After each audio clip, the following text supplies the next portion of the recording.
You're about to hear my conversation with Laurent Bocapsa, Vice President, ETF Strategist at Mackenzie Investments. In today's episode, we'll explore the next chapter of market concentration risk, why it's no longer just about the Magnificent Seven tech giants, and what advisors can do about it. We'll dig into how concentrated leadership affects portfolios, the risks of relying on a few mega cap names, and practical ETF strategies to help advisors and investors diversify smartly.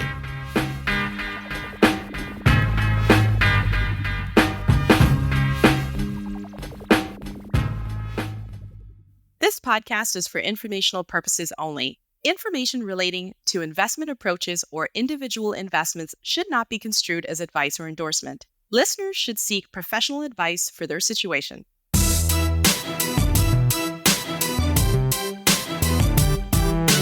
Welcome to The Invested, a podcast from Mackenzie Investments. I'm your host, Perna Matthews, Vice President of ETF Product Strategy. Market leadership has been unusually narrow for years, but is this sustainable? What happens when portfolios become too dependent on just a few stocks? To unpack this, I'm joined by Laurent Bocapsa, Vice President ETF Strategist at Mackenzie Investments. Laurent, thank you for joining the podcast today. Hi, Perna. Thanks for having me on today. Wonderful. Let's dive right in, setting the stage. So, concentration risk has been a big talking point around the Magnificent Seven. Now, how do you see this risk evolving today? Is it broader than just big tech? Yeah, concentration risk has definitely been part of the conversation for quite some time now.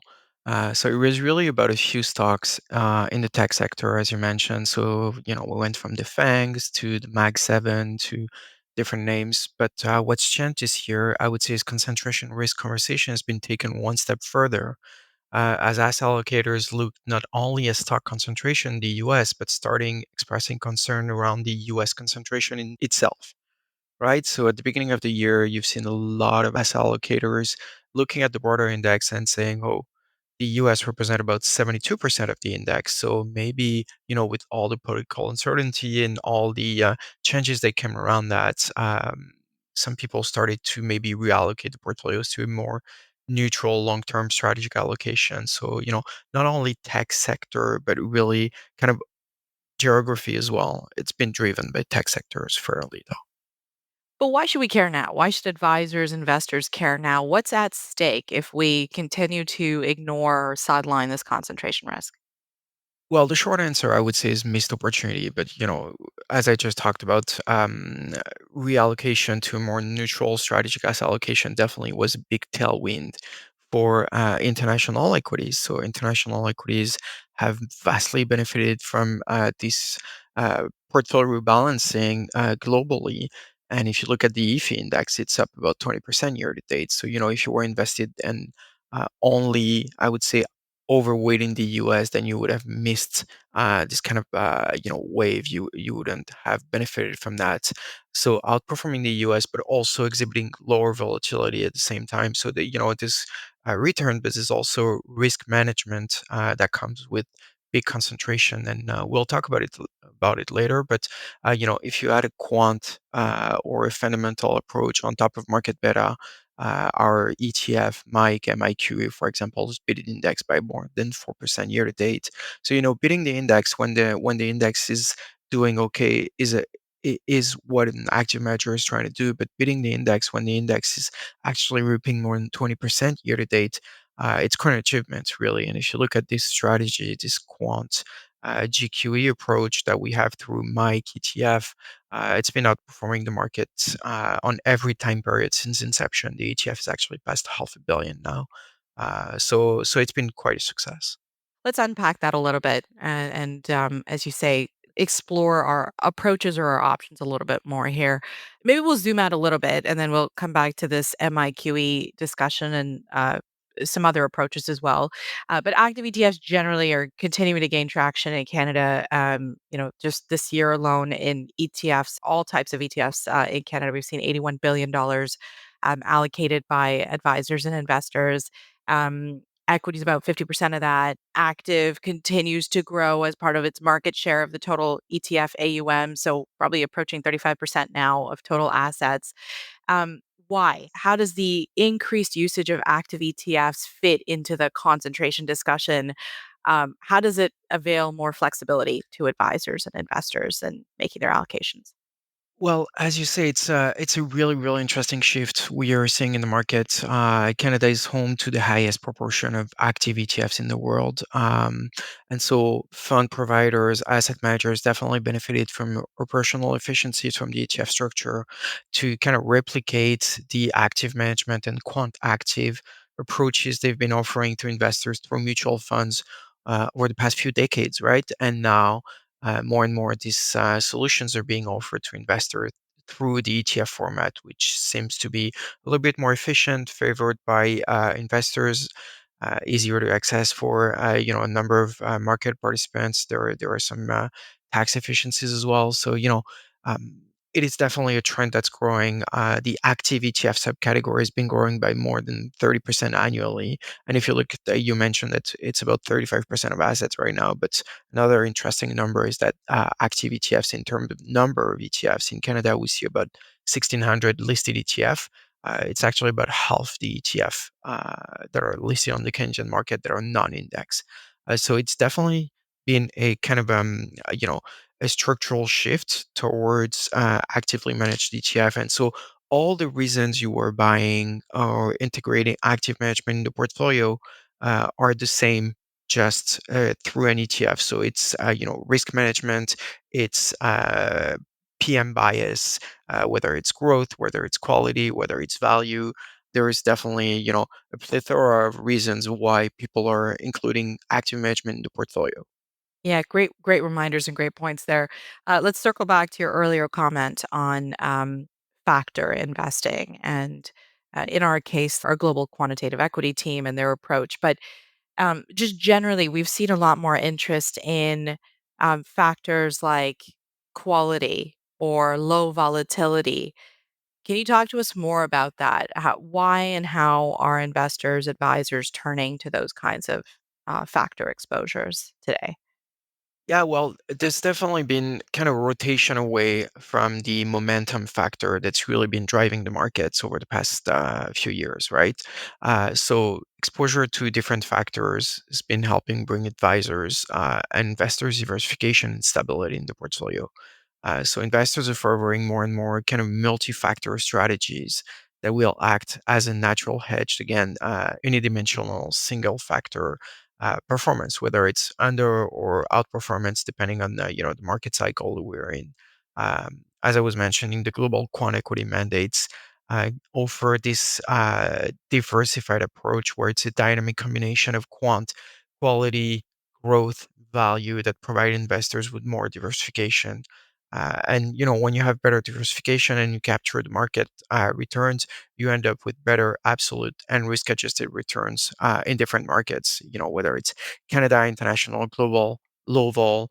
Circling back to the previous question, all of this is now being available through ETFs. Speaking of available through ETFs, Mackenzie also recently launched the US Alpha Extension ETF, which is a bit of a different approach to US equity. Can you tell us more about that and what those kinds of mandates could offer advisors and investors when trying to invest in a very concentrated market like the United States? Yeah, so that's really I'm glad you bring it up because it's a really really unique strategy, and we're really happy to be the first ones to offer this kind of strategy through an ETF. So our quant managers are applying their methodology on universe screening and security selection through factor lenses, as I just talked about. The expected returns per stock is used to determine long positions in the portfolio. What's different about US Alpha Extension is that the companies that show relatively poor expected returns are usually just put aside. In this case, they are sold short for about 20% of the gross exposure, and the proceeds of these sales are used to reinforce long positions. So you end up with a portfolio that has a net exposure of 100%, but a gross exposure of 140%. So you magnify the expected returns while managing risk. So again, this is unique, and to be able to access modest leverage through an ETF is an innovation, and the strategy has outperformed the benchmark on relative and risk adjusted basis And again, the benchmark, as you said, is the S&P 500, which is vastly considered as the most efficient and hardest index to outperform. Yeah, great points there. So another way of investing, I guess, that is making a comeback is this whole concept of equal weighting, and the equal weighted S&P exposure, for example, is one that we're hearing a lot more about with advisors or from advisors. Should advisors be buying equal weight S&P 500? Is that the best way to diversify in the US market?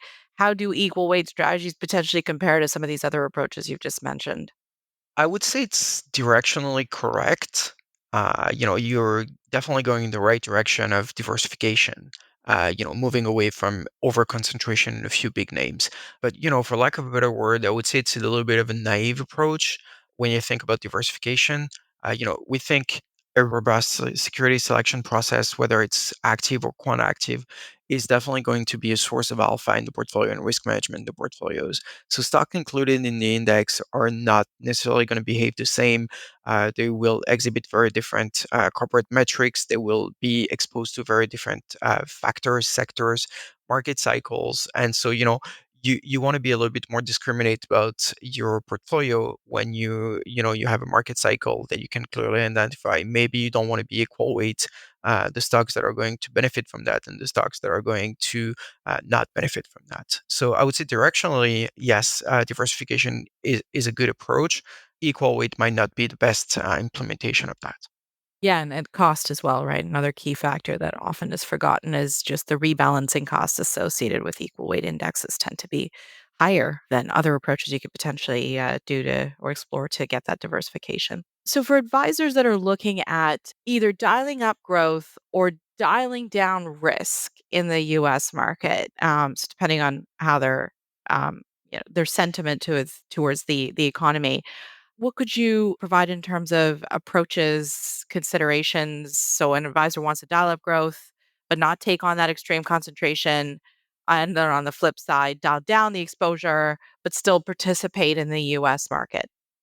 So yeah, we touched on that, but I would say a strategy that's going to be multi-factor and that's going to self-rotate to stocks that have the best expected returns in any given market and factor environment will have a better chance of achieving, better alpha and risk management for investors. So low vol has been particularly effective in helping navigate through uncertainty and market shocks. And if you think about it, if you think about portfolio construction, if there's been numerous studies on that, but one of the main value creating behavior over time is staying invested. It's really kind of the name of the game, given time horizon, risk tolerance allow it.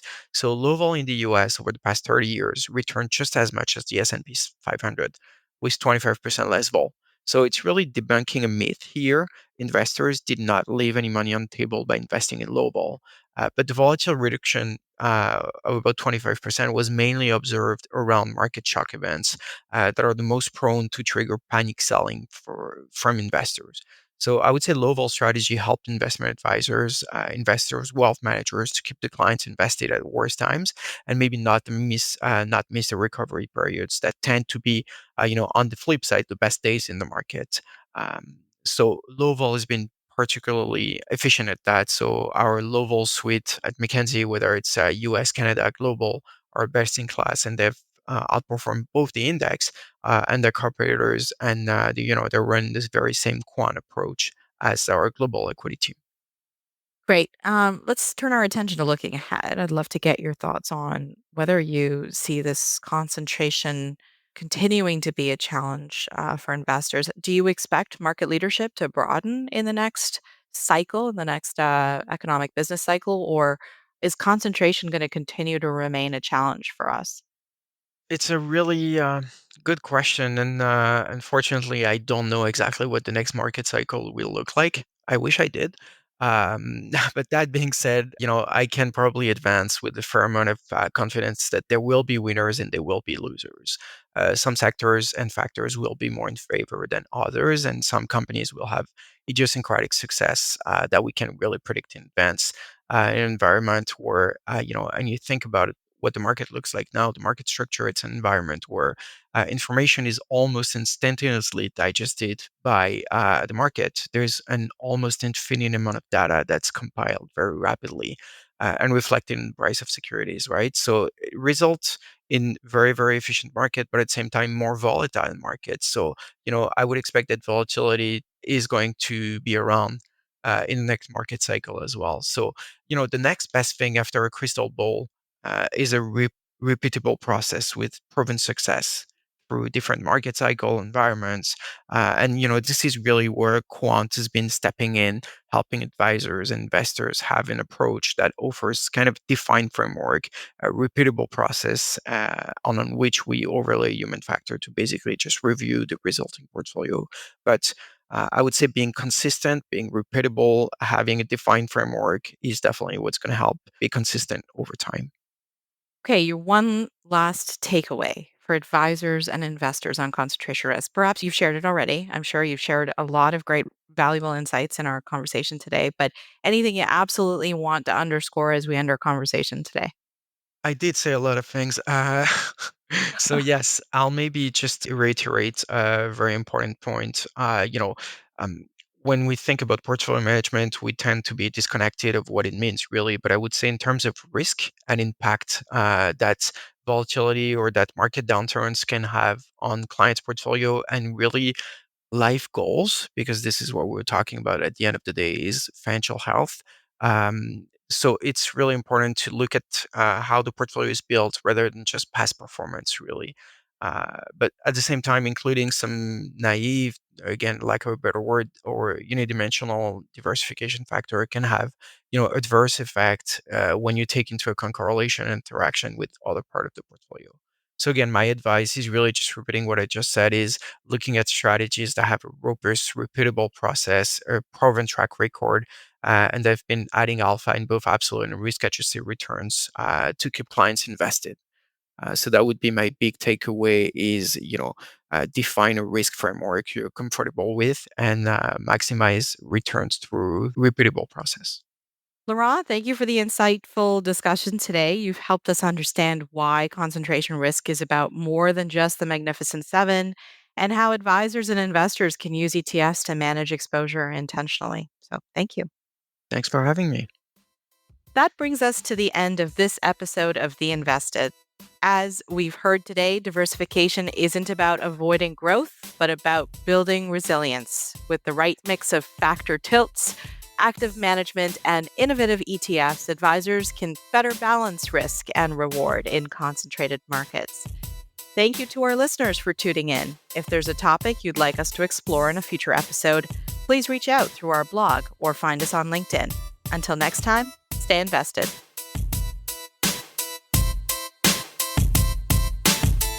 The content of this podcast, including facts, views, opinions, and recommendations, is not to be used or construed as investment advice and is not an offer or an invitation to buy or sell any security. The content of this podcast should not be relied upon for any purposes, and Mackenzie Financial Corporation is not responsible for any reliance upon it. This podcast includes forward-looking information that reflects our current expectations or forecasts of future events. Forward-looking information is subject to risks, uncertainties, and assumptions that could cause actual results to differ materially from those expressed herein. Our views are subject to change based on market conditions. Commissions, trailing commissions, management fees, and expenses may all be associated with mutual fund investments and exchange-traded funds. Please read the fund facts and prospectus before investing. The indicated rates of returns are historical annual compounded total returns, including changes to unit values and reinvestment of all dividends or distributions, and does not take into account sales, redemptions, distribution, or optional charges or income tax payable by any security holder that would have reduced returns.